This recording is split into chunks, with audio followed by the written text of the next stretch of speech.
ನವೆಂಬರ್ನಲ್ಲಿ ಮುಖ್ಯಮಂತ್ರಿ ಬದಲಾವಣೆ ಆಗೋದು ನಿಶ್ಚಿತ ಅನ್ನುವಂತಹ ಬ್ರೇಕಿಂಗ್ ನ್ಯೂಸ್. ಮಲ್ಲಿಕಾರ್ಜುನ ಖರ್ಗೆ ಅಥವಾ ಡಿಕೆಶಿ ಸಿಎಂ ಆಗ್ತಾರೆ, ಮಲ್ಲಿಕಾರ್ಜುನ ಖರ್ಗೆ ಅಥವಾ ಡಿಕೆಶಿ ಸಿಎಂ ಆಗ್ತಾರೆ ಅನ್ನುವಂತಹ ವಿಚಾರ. ನವೆಂಬರ್ ತಿಂಗಳಲ್ಲಿ ಸಿದ್ದರಾಮಯ್ಯ ಸಿಎಂ ಆಗಿ ಇರೋದಿಲ್ಲ. ಮೈಸೂರಿನಲ್ಲಿ ಬಿಜೆಪಿ ಎಂಎಲ್ಸಿ ಎಚ್ ವಿಶ್ವನಾಥ್ ಹಳ್ಳಿ ಹಕ್ಕಿ ಹೇಳಿಕೆ. ಮಲ್ಲಿಕಾರ್ಜುನ ಖರ್ಗೆ ಅಥವಾ ಡಿಕೆಶಿ ಸಿಎಂ ಆಗ್ತಾರೆ. ಇದು ಮೈಸೂರಿನಲ್ಲಿ ಬಿಜೆಪಿ ಎಂಎಲ್ಸಿ ಎಚ್ ವಿಶ್ವನಾಥ್ ಹೇಳಿಕೆ. ಎಚ್ ವಿಶ್ವನಾಥ್ ಹೇಳಿರೋದು ಈ ವಿಚಾರ, ಈ ಹೇಳಿಕೆಗಳು. ನವೆಂಬರ್ನಲ್ಲಿ ಮುಖ್ಯಮಂತ್ರಿ ಬದಲಾವಣೆ ಆಗೋದು ನಿಶ್ಚಿತ ಅಂತ ಹೇಳಿದ್ದಾರೆ. ಮಲ್ಲಿಕಾರ್ಜುನ ಖರ್ಗೆ ಅಥವಾ ಡಿಕೆಶಿ ಸಿಎಂ ಆಗ್ತಾರೆ ಅಂತ ಭವಿಷ್ಯ ನುಡಿದಿದ್ದಾರೆ ಎಚ್ ವಿಶ್ವನಾಥ್.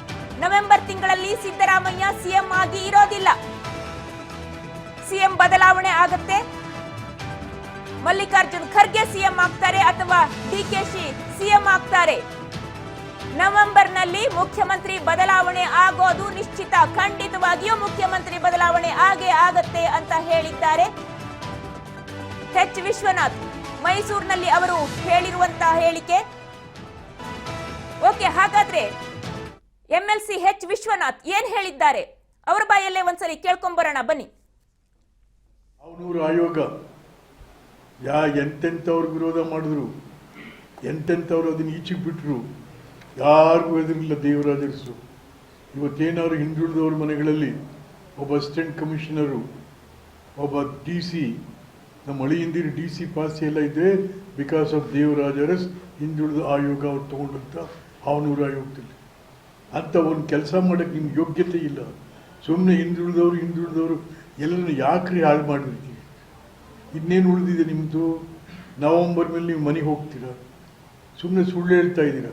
ಇನ್ನು 3 ತಿಂಗಳಲ್ಲಿ ಮಾಡಿ ಹೆಂಗೆ 3 ತಿಂಗಳಲ್ಲಿ ಮಾಡ್ತೀರಾ? 3 ತಿಂಗಳಲ್ಲಿ ಮಾಡ್ಲಿಕ್ಕೆ ಸಾಧ್ಯನೇ ಇಲ್ಲ.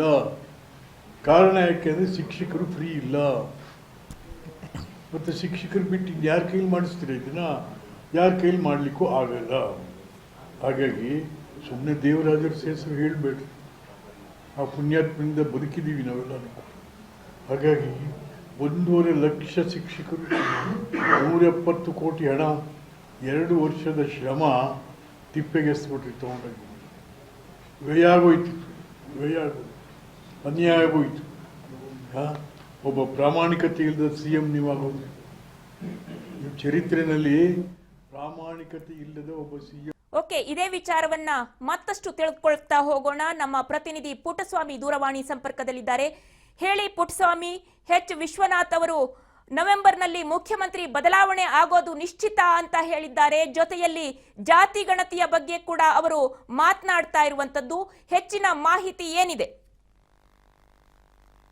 ಏನು ಮೈಸೂರಿನಲ್ಲಿ ಎಂಎಲ್ಸಿ ಆಗಿರ್ತಕ್ಕಂಥ ಬಿಜೆಪಿ ಎಂಎಲ್ಸಿ ಆಗಿರ್ತಕ್ಕಂಥ ವಿಶ್ವನಾಥ್ ರವರು ಇವತ್ತು ಒಂದು ಪತ್ರಿಕಾಗೋಷ್ಠಿಯಲ್ಲಿ ಮಾತನಾಡಿರ್ತಕ್ಕಂಥದ್ದು. ಏನು ನವೆಂಬರ್ ಮತ್ತೆ ಡಿಸೆಂಬರ್ ನಲ್ಲಿ ಮುಖ್ಯಮಂತ್ರಿಯವರ, ರಾಜ್ಯದ ಮುಖ್ಯಮಂತ್ರಿ ಸಿದ್ದರಾಮಯ್ಯ ಅವರು ಚೇಂಜ್ ಆಗುವಂತಹ ಎಲ್ಲ ಸಾಧ್ಯತೆಗಳಿದೆ. ಸೊ ಹಾಗಾಗಿ ಜನಗಣತಿ ವಿಚಾರಕ್ಕೆ ಸಂಬಂಧಿಸಿದಂತೆ ಹಿಂದೆನೆ ಇದಕ್ಕೆ 10 ವರ್ಷದ ಹಿಂದೆನೆ ಕೂಡ ಜಾತಿ ಗಣತಿಗೆ ಅನುಮತಿ ನೀಡಿದ್ದು ಇದೇ ಸಿದ್ದರಾಮಯ್ಯನವರು. ಸೊ ಇವತ್ತು ವರದಿಯನ್ನ ಬಂದಿದ್ರು ಕೂಡ ಹೊಸದಾಗಿ ಜಾತಿ ಗಣತಿಯನ್ನ ಮಾಡಕ್ಕೆ ಹೊರಟಿದ್ದಾರೆ. ಸೊ ಈಗ ತಾನೇ ಶಾಲೆಗಳು, ರಾಜ್ಯಾದ್ಯಂತ ಶಾಲೆಗಳು ಶುರುವಾಗಿದೆ. ಸೊ ಜಾತಿ ಗಣತಿ ಮಾಡ್ಬೇಕಂತಂದ್ರೆ ಶಿಕ್ಷಕರ ಅವಶ್ಯಕತೆ ಇದೆ. ಸೊ ಹಾಗಾಗಿ ಈ ಒಂದು ಏನು ಹೇಳಿಕೆಯನ್ನ ನೀಡಿರ್ತಕ್ಕಂಥ ಸಿದ್ದರಾಮಯ್ಯನವರು ಅಸ್ಪಷ್ಟವಾಗಿದೆ, ವೈಜ್ಞಾನಿಕತೆಯಿಂದ ಕೂಡಿದೆ.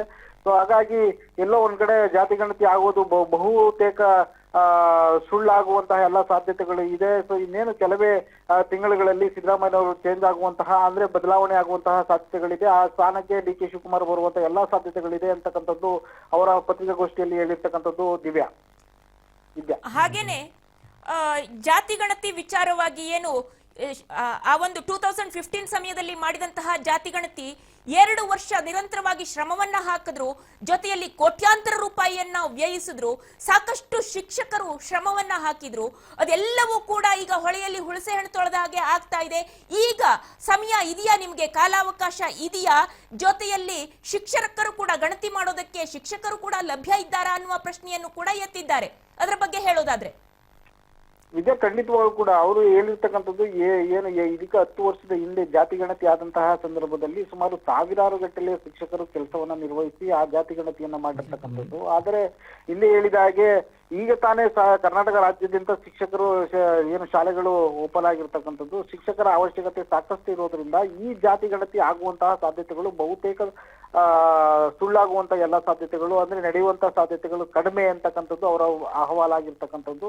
ಸೊ ಅವರು ಅದ್ರ ಜೊತೆಯಲ್ಲಿ ಈ ಒಂದು ಜಾತಿ ಗಣತಿಯನ್ನ ಮಾಡಲು ಸಿದ್ದರಾಮಯ್ಯನವರು ಮುಂದಾಗಿರುವುದು ಕಾರಣಕ್ಕಾಗಿ ಇನ್ನು 90 ದಿನಗಳ ಒಳಗಡೆ ವರದಿಯನ್ನ ಕೊಡಬೇಕು ಅಂತ ಹೇಳಿರ್ತಕ್ಕಂಥದ್ದು ಸಿದ್ದರಾಮಯ್ಯನವರು ಎಲ್ಲೋ ಒಂದು ಕಡೆ ಅವೈಜ್ಞಾನಿಕವಾದಂತಹ ನಿಲುವುಗಳನ್ನ ತೆಗೆದುಕೊಳ್ತಾ ಇದ್ದಾರೆ ಅಂತಕ್ಕಂಥದ್ದು. ಯಾಕೆಂತ ಹೇಳಿದ್ರೆ ಈಗ ತಾನೇ ಶಾಲೆಗಳು ಶುರುವಾಗಿರೋದ್ರಿಂದ ಶಿಕ್ಷಕರು ಶಾಲೆಗಳಿಗೆ ಹೋಗ್ಬೇಕಾದಂತ ಅವಶ್ಯಕತೆ ಇರೋದ್ರಿಂದ ಜಾತಿ ಗಣತಿಗೆ ಯಾರನ್ನ ತೆಗೆದುಕೊಂಡು ರಾಜ್ಯಾದ್ಯಂತ ಜಾತಿ ಗಣತಿಯನ್ನ ಮಾಡ್ತಾರೆ ಅಂತಕ್ಕಂಥದ್ದು ಕೂಡ ಅಸ್ಪಷ್ಟವಾಗಿರೋದ್ರಿಂದ ಇದು ಅವೈಜ್ಞಾನಿಕತೆಯಿಂದ ಕೂಡಿದೆ. ಹೊಸ ಜಾತಿ ಗಣತಿ ಮಾಡಬೇಕು ಅಂತ ಹೇಳ್ತಿರ್ತಕ್ಕಂಥದ್ದು ಅವೈಜ್ಞಾನಿಕತೆಯಿಂದ ಕೂಡಿದೆ ಅಂತಕ್ಕಂಥದ್ದು ಅವರ ಅಭಿಪ್ರಾಯವಾಗಿರ್ತಕ್ಕಂಥದ್ದು ವಿದ್ಯಾ. ಹೌದು ಪುಟ್ಟಸ್ವಾಮಿ, ಹಾಗೇನೆ ಏನು ಒಂದು 60 ರಿಂದ 70 ದಿನಗಳ ಒಳಗಾಗಿ ಜಾತಿ ಗಣತಿಯನ್ನ ಮಾಡಿಸ್ಬಿಡ್ತೀವಿ ಅಂತ ಹೇಳಿ ಸಿದ್ದರಾಮಯ್ಯನವರು ಏನು ಹೇಳ್ತಾ ಇದ್ದಾರೆ, ಅದು ಕಾರ್ಯಸಾಧು ಆಗುವಂತದ್ದ, ಮಾಡೋದಕ್ಕೆ ಸಾಧ್ಯ ಆಗತ್ತಾ ಅನ್ನುವಂತಹ ವಿಚಾರವನ್ನ ವಿಶ್ವನಾಥ್ ಅವರು ಎತ್ತಿರುವಂತದ್ದು. ಖಂಡಿತ ವಿದ್ಯಾ, ಅದೇ ಕೂಡ ಸೊ ಹಿಂದೆ ಸುಮಾರು 2 ವರ್ಷಗಳ ಕಾಲ ತೆಗೆದುಕೊಂಡಂತಹ ಜಾತಿ ಗಣತಿಯನ್ನ 90 ದಿನಗಳಲ್ಲಿ ಹೇಗೆ ಮಾಡಲು ಸಾಧ್ಯ ಅಂತಕ್ಕಂಥದ್ದು ವಿಶ್ವನಾಥ್ ಅವರ ಪ್ರಶ್ನೆ ಆಗಿರ್ತಕ್ಕಂಥದ್ದು. ಅದರ ಜೊತೆಯಲ್ಲಿ ರಾಜ್ಯಾದ್ಯಂತ ಶಾಲೆಗಳು ಓಪನ್ ಆಗಿರೋದ್ರಿಂದ ಶಿಕ್ಷಕರು ಜಾತಿ ಗಣತಿಗೆ ತೆಗೆದುಕೊಳ್ಬೇಕಾಗಿರ್ತಕ್ಕಂಥದ್ದು ಶಿಕ್ಷಕರು ಶಾಲೆಗಳಿಗೆ ಹೋಗ್ತಿರೋದ್ರಿಂದ ಈ ಜಾತಿ ಗಣತಿಯನ್ನ 90 ದಿನದ ಒಳಗಡೆ ಹೇಗೆ ಮಾಡಲು ಸಾಧ್ಯ, ಇದೊಂದು ಅವೈಜ್ಞಾನಿಕತೆಯಿಂದ ಕೂಡಿರ್ತಕ್ಕಂತಹ ಒಂದು ಹೇಳಿಕೆ ಅಂತಕ್ಕಂಥದ್ದು ವಿಶ್ವನಾಥ್ ಅವರ ಅಭಿಪ್ರಾಯವಾಗಿರ್ತಕ್ಕಂಥದ್ದು ವಿದ್ಯಾ.